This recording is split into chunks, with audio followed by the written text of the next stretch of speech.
Everyone, welcome back to my channel civil Gyan centre. आज के इस वीडियो में हम लोग instrument used in chain surveying पढ़ेंगे। तो सबसे पहले देखिए, डिस्टेंस मेजरिंग इंस्ट्रूमेंट में चेन भी कई प्रकार की होती है। मैट्रिक चेन, फिर इंजीनियर्स चेन में ये याद रखना बहुत इंपॉर्टेंट है कि 100 फीट की होती है, 100 लिंक होता है, ठीक है। गंटर्स चेन 66 फीट की होती है, 100 लिंक होता है। गंटर्स याद रखेंगे, 66 फीट की 100 लिंक। रेवेन्यू चेन 33 फीट की होती है और 16 लिंक होता है उसमें। रेवेन्यू चेन में क्या, 33 फीट 16 लिंक, ठीक है। फिर मैट्रिक चेन्स के देखिए कुछ पार्ट्स। मैट्रिक चेन्स ऊपर हम लोगों ने देखा चाहते हो 5 मीटर की होती है, जिसमें 25 लिंक होते हैं। जनरली एक लिंक 20 सेंटीमीटर के बराबर होता है, एक लिंक 20 सेंटीमीटर के बराबर। तो 5 मीटर की 25 लिंक के साथ, 10 मीटर की 50 लिंक के साथ, 20 मीटर की 100 लिंक के साथ, 30 मीटर की 150 लिंक के साथ, और एक और 30 मीटर में आता है 100 लिंक के साथ। यहाँ पे एक लिंक 30 सेंटीमीटर के बराबर होता है, ठीक है। आप इसको कैलकुलेट भी कर सकते हैं, 30 मीटर इंटू 100, और कितना लिंक है 100, तो इस 100 के तो सेंटीमीटर हो गया, तो एक लिंक इक्वल टू 30 सेंटीमीटर, ठीक है। चेन लेंथ में हम लोग को एक चीज़ ये भी देखने को मिलती है कि कुछ परमिसिबल एरर भी हैं चेन लेंथ में। क्या, अगर 5-10 मीटर की चेन है तो +-3 mm एरर, +-3 mm। 20 मीटर की चेन +-5, 30 मीटर की चेन +-8। एक चीज़ और जो कल हम लोगों ने नहीं देखी थी यहाँ पे मिस अलाइनमेंट के बाद, क्या कि permissible error in चेनिंग, permissible error in चेनिंग कितनी होती है। परमिसिबल एरर इन चेनिंग होती है फॉर मेजरमेंट ऑन रफ और हिली ग्राउंड, कितनी होती है, L/250। अगर आपका लेंथ L है तो L/250।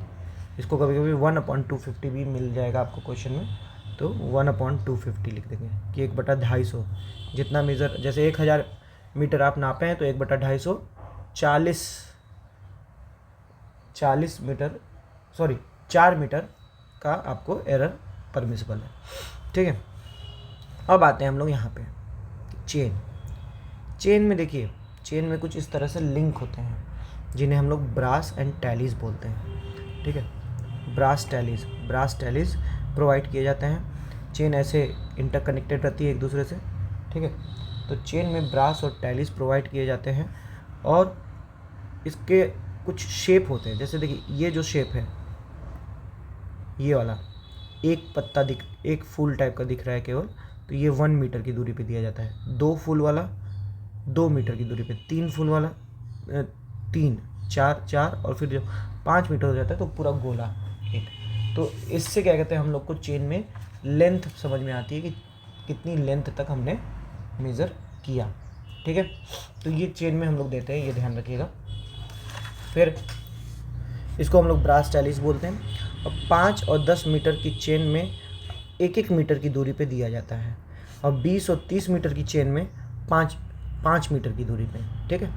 5 और 10 मीटर की चेन में 1-1 मीटर की दूरी पे, 20 और 30 मीटर की चेन में 5 मीटर की दूरी पे। और जो स्टैंडर्ड पुल हम लोग कल पढ़ कि मैट्रिक चेन में स्टैंडर्ड टेम्परेचर होता है 20 डिग्री सेल्सियस, और स्टैंडर्ड पुल होता है 8 kg।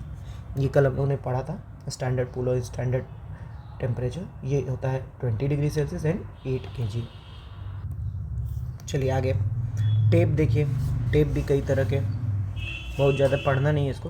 क्लॉथ टेप सबसे पुअर क्वालिटी, लिनेन का बना रहता है, क्लॉथ का बना रहता है, लेस ड्यूरेबिलिटी, ट्विस्ट कर जाएगा, लिमिटेड यूज़ है। फिर आता है मेटालिक टेप। मेटालिक कुछ मायने में क्लॉथ से तो अच्छा है। इसमें wires of copper and brass, wire of copper and brass, उसको क्या कहते हैं हम लोग प्लास्टिक कोटिंग के साथ यूज़ करते हैं। It is better than previous tape in all expect, but किसको छोड़ के, टेम्परेचर को छोड़ के। क्यों, टेम्परेचर से ये बहुत ज़्यादा अफेक्टेड रहता है। It is affected by temperature. तो मेटालिक टेप में सब अच्छा है क्लॉथ के मुकाबले। कॉपर और ब्रास के वायर से बना होता है, बट ये टेम्परेचर अफेक्ट बहुत करता है, इस पर टेम्परेचर से बहुत अफेक्ट करता है। फिर आता है steel tape. Steel tape steel का बना रहता है, बेटर होता है then above 2 tapes and it is used in engineering for normal measurement, ठीक है, स्टील टेप होता है। फिर आता है इनवार टेप। इनवार टेप एक अलॉय से बना होता है, alloy of steel, that is invar, जिसमें 64% स्टील होती है एंड 36% निकल होता है। यही सबसे इंपॉर्टेंट है कि 64% स्टील एंड 36% निकल। सारे जो अभी तक टेप देखे सब में बेटर है ये ना।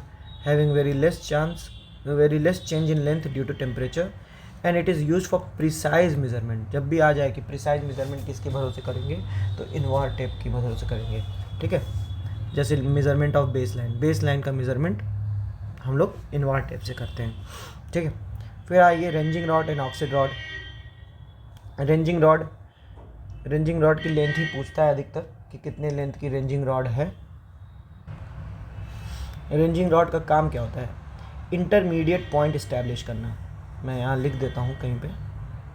रेंजिंग रॉड का काम है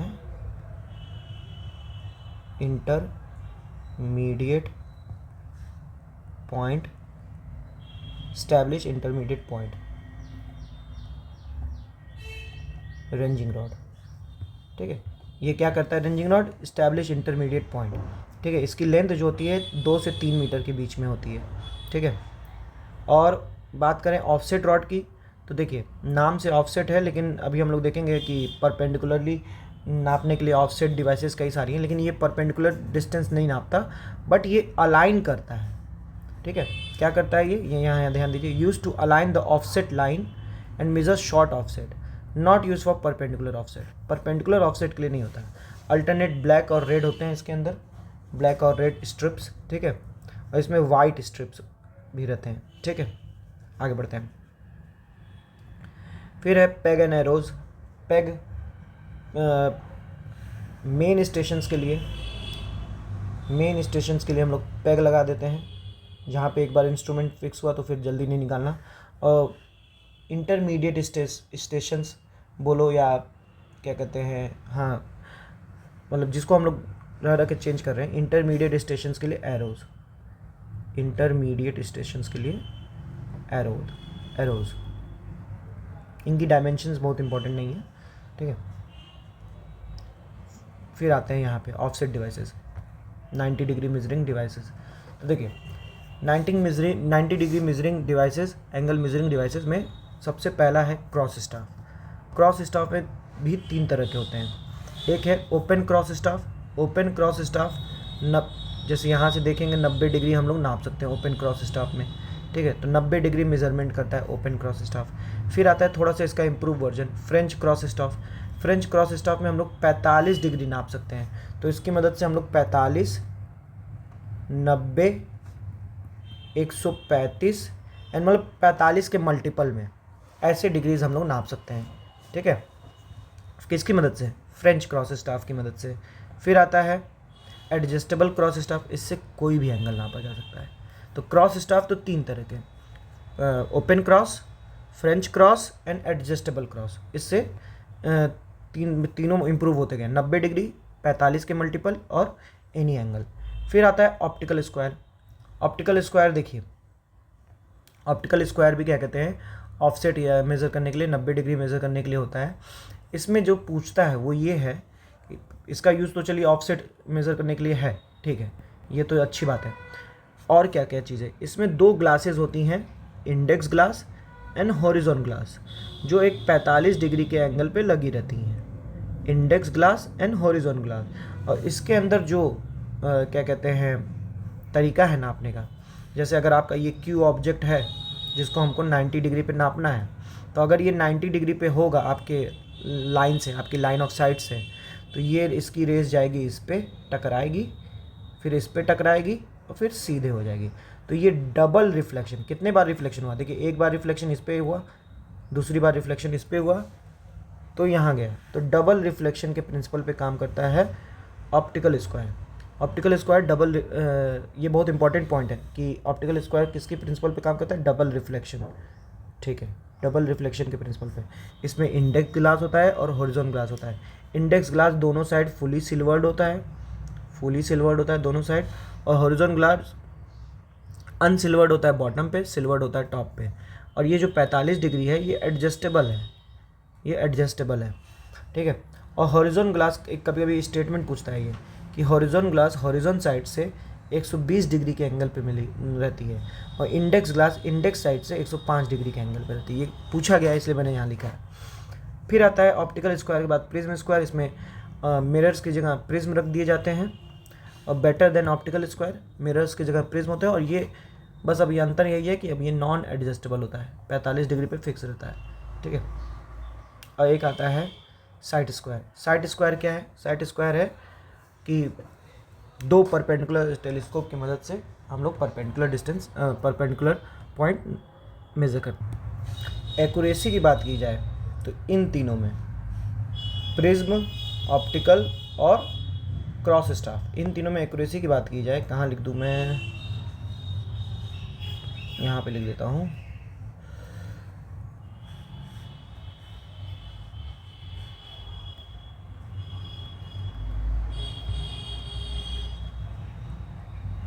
एक्यूरेसी की बात की जाए तो सबसे ज़्यादा है प्रिज्म स्क्वायर की, फिर ऑप्टिकल स्क्वायर की, देन क्रॉस स्टाफ की। ये ऑर्डर है एक्यूरेसी का, ये भी कभी कभी पूछ लेता है, ठीक है। अब आते हैं हम लोग सेंटरिंग डिवाइसेस। सेंटरिंग डिवाइसेस में देखिए क्या है, सेंटरिंग डिवाइसेस में प्लम बॉब, ठीक है। प्लम बॉब एक लट्टू टाइप का होता है, उस रस्सी से बंधा होता है, वो ऐसे लटका देंगे तो वो नीचे की ओर पॉइंट करता है आपके, जैसे मान लेते हैं ये थियोडोलाइट का नीचे का पॉइंट है, यहाँ पे लटका दिए तो ये सेंटरिंग करने के लिए, पॉइंट को लोकेट करने के लिए प्लम बॉब का इस्तेमाल करते हैं। ये प्लम लाइन को दर्शाता है, वर्टिकल लाइन, रेडियल लाइन, जो ये सब अर्थ से रेडियल लाइन्स गई हैं, ठीक है, उसको दर्शाता है प्लम बॉब, ठीक है। और स्लोप मेज़रमेंट में क्लिनोमीटर का इस्तेमाल होता है, ठीक है। वो क्या कहते हैं, अगर टेढ़ा रहेगा तो यह अल्फ़ा एंगल दे देगा कि कितने स्लोप पे है, ठीक है। तो ये होता है अभी के लिए फ़िलहाल इतना ही। अब अगले लेक्चर में हम लोग देखेंगे चेनिंग ऑन स्लोप ग्राउंड और हाइपोटेनियस अलाउंस ना, हाइपोटेनियस अलाउंस और offset, limiting length of offset देखेंगे हम लोग। ये तीन चीज़ें देखेंगे अगले लेक्चर में। होप करता हूँ आपको वीडियो अच्छी लगी हो। आपको कोई जो भी सलाह देने का मन करे आप हमारे चैनल पे कमेंट में दे सकते हैं, और कोई चीज़ आपको ऐड ऑन करानी हो वो भी बता सकते हैं, हम लोग उस पर वर्क करेंगे, ठीक है। मिलते हैं आपसे अगले वीडियो में, तब तक के लिए पढ़ते रहिए, रिवीजन करते रहिए। धन्यवाद।